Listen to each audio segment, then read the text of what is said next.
Hello, welcome to my studio.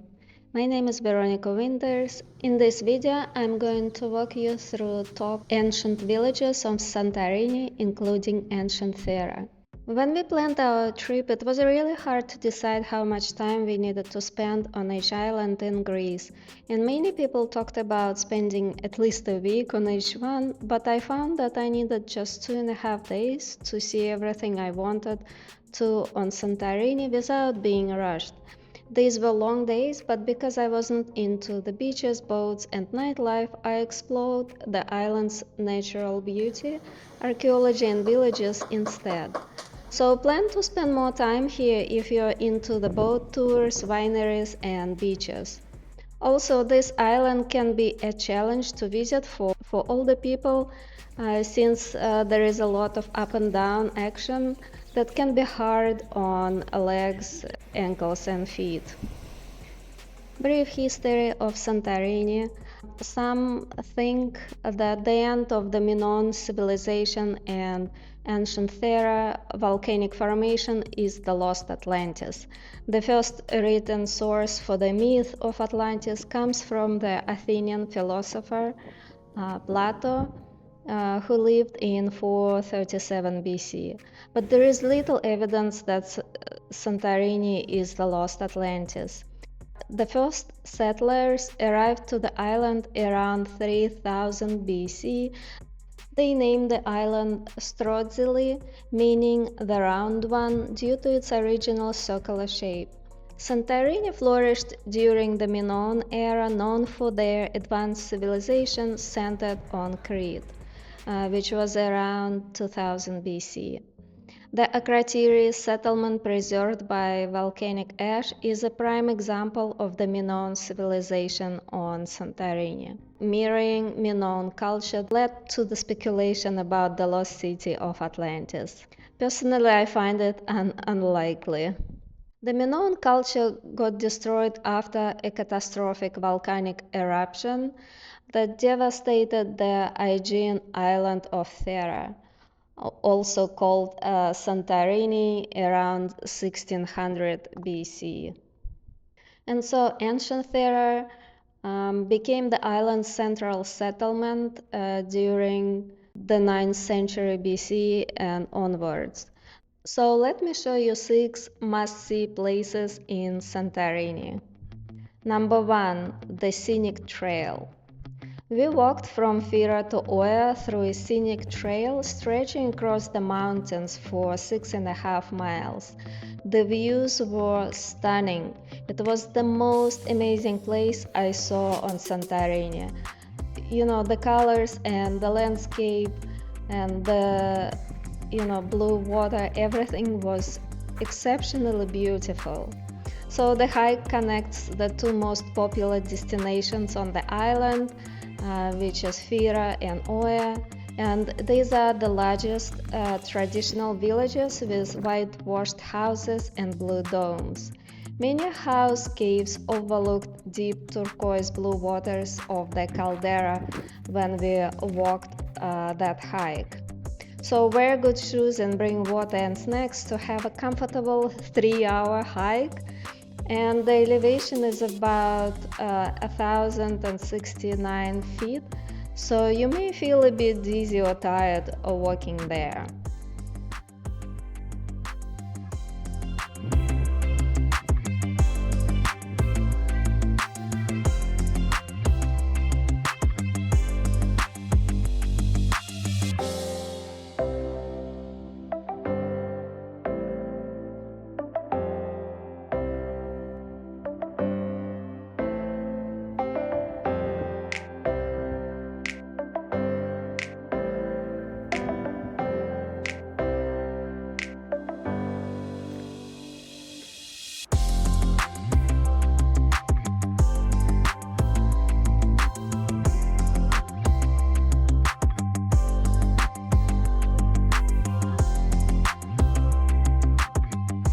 Number 2. Ancient Thera. Situated on top of the mountain between Pyrgos and Kamari, ancient Thera became the island's central settlement.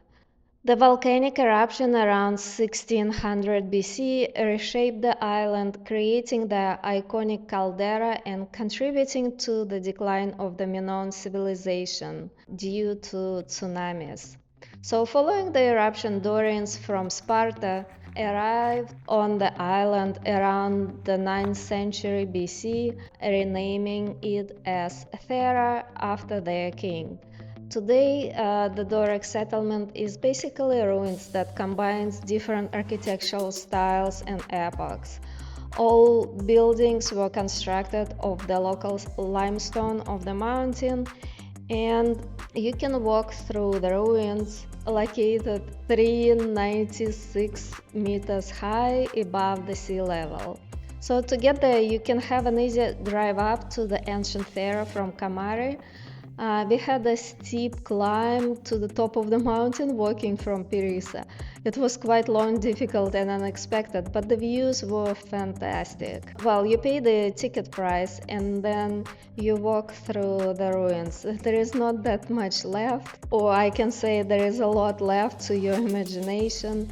But this is a very ancient site, and you can see the leftovers from different time periods. There was a sanctuary of the Egyptian gods, the sanctuary of Apollo. There were many other buildings like the marketplace and gymnasium. I think there were a couple of churches there as well. We did enjoy the views. It was very hard to climb, and then the weather was quite challenging. It was cold and windy, but we still loved ancient Fira, and I recommend you going there. Don't forget to check out my other videos about Greece, including Holy Meteora and the Greek Sphinx's history and archaeology. Now let's get back to the video. Number 3. Oya. This is the largest and most beautiful village on the island that you must visit. It's also very commercial, with many shops, restaurants and activities in the area. The village is located above a cliff at about 150 meters or 500 feet in elevation, and it overlooks the volcano and deep blue water. The views and sunsets are spectacular, and the bus station is available with regular service to and from, or depending on your interest, you can also take an excursion like a boat trip around the island or a ferry ride. Explore the opportunities in accordance with your interests.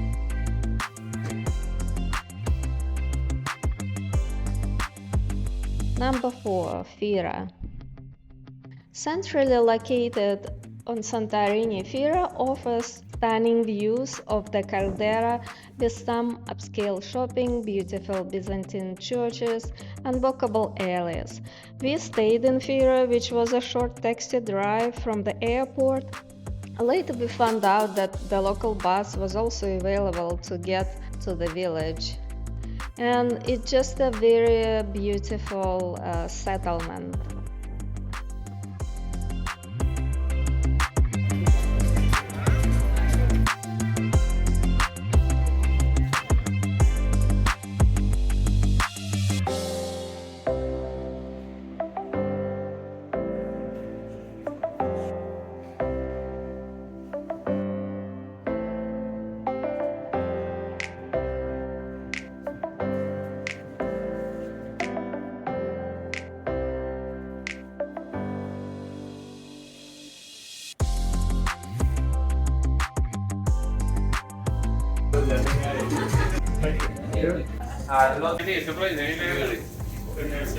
The iconic white and blue color scheme on Santorini's buildings isn't rooted in ancient times.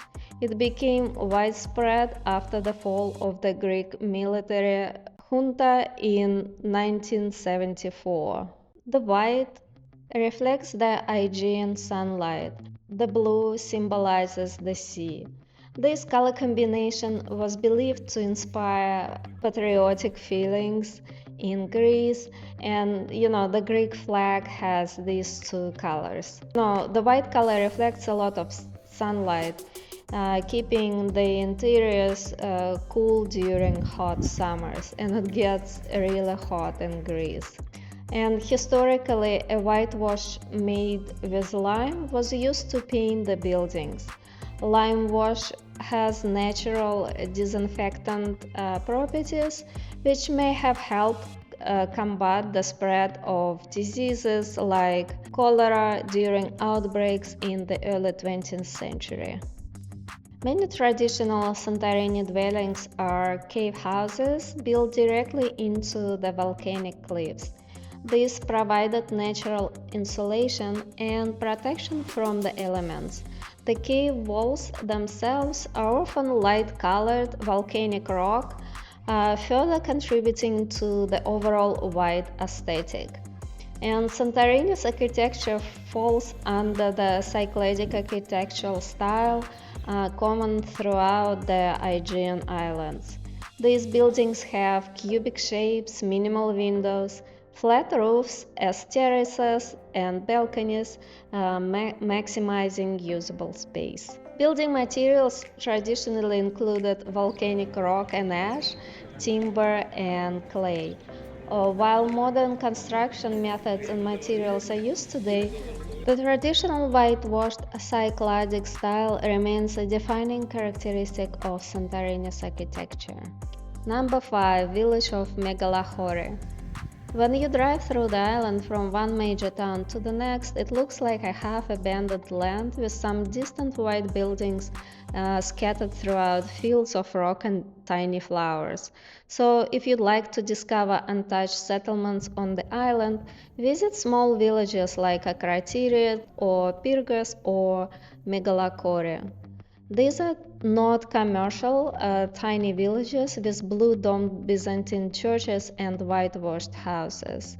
Megalochori reminded me of the Tatooine from Star Wars because it was so untouched by our civilization. The village itself is a fairly short walk in a labyrinth of alleys, whitewashed houses, and blue-domed churches with bell towers. The village had very few wandering tourists in late April, just beautiful views of the caldera. There were two churches built into the rock there. Although there were some prehistoric settlements, the village took shape in the 17th century when wealthy merchants and landowners built the village with high walls and reinforced doors to protect themselves from pirates. It's a place for wineries today. Number 6. Village of Pyrgos. Pyrgos was a monastery until the arrival of the Venetians in the 13th century. Venetians arriving on Santorini transformed the monastery into a fortified place. It had a central tower and tall walls, with houses built tall with these walls for some extra protection against the pirates. This was a former capital of the island. Pyrgos retains a strong character of a medieval village, and despite its central location on Santorini, that's about 7.5 kilometers from Fira, Pyrgos has been relatively untouched by the extensive development seen in other parts of the island. Although it was severely damaged like all other villages on the island in 1956 earthquake, some buildings were restored, and it's just an interesting place to see. And in addition, you can also visit Akrotiri. It's also a small village, and it has a museum and excavations. And there is a small Venetian castle and I think a beach nearby. And I want to mention beaches on Santorini. While the island has many beaches, some of them are hard to get to. And Pyrgos and Kamaria have an easy walking beaches that were quite dirty and unattractive when we visited those in late April. Many people take tours to get access to the nicest beaches. Have flip-flops or shoes because the sand on the beach can be super hot during summer months because the sand is basically a volcanic ash, rocks and pebbles, and it looks black. Open a Google map to see the location of the beaches. And I also want to mention transportation. It's a very short flight from Athens to Santorini, but you do spend a lot of time in between. If it's windy on the island, a small plane can make it a bumpy flight. So if you have motion sickness, get medication beforehand. And also, take a bus all around Santorini. The cost is minimal and it's designed for tourists. They also offer sea jets at many price points. And we went to Crete from Santorini using the sea jet. It's a very big boat, but it was still very bumpy. So thank you so much for watching this video. I hope you enjoyed the views of beautiful Santorini. Please subscribe and share this video. Check out veronicasart.com.